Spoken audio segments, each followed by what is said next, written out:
Wakuu, tutafute hela. Tutafute hela wakuu. Wazee wenzangu, tutafute hela. Yaani kama umeiona hii video clip ya huyu bibi, mimi binafsi jana nimelia sana.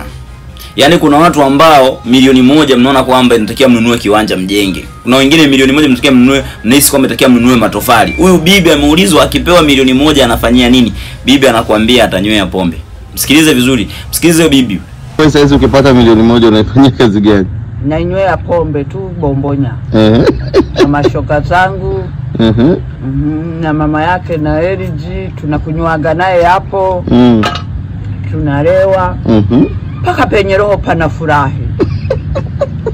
Na moyo nyete. Na moyo unasuzika. Milioni moja shwa inapita. Itaisha na nyama. Kwa sasa ukipata milioni moja unaifanyia. Jamani, nadhani mmemuelewa. Mmemuelewa bibi hapo. Bibi ana experience ya maisha.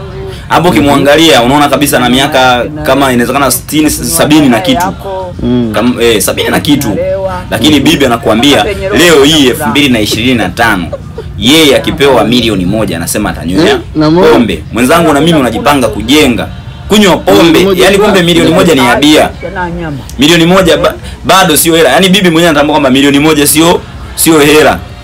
Jamani, usijifariji sana ukiwa na milioni moja, milioni mbili. Kumbe bado ni hela ya pombe tu hiyo. Tutafute hela. Yaani huyu bibi amewasanua vijana wengi. Yaani kama unajiongeza hapo kama kijana umeshasanuliwa na huyu bibi kwamba milioni moja sio hela. Tafuta hela nyingi. Milioni moja bado sio hela kubwa. Asante sana bibi yangu. Yaani popote alipo huyu bibi, na mimi nitakia nimtafutie milioni moja aendelee kunywa pombe bibi wetu. Asante sana bibi. Tutatafuta hela. Itabidi tutafute hela jamani. Natia hasira ujue. Wakuu, tutafuta hela.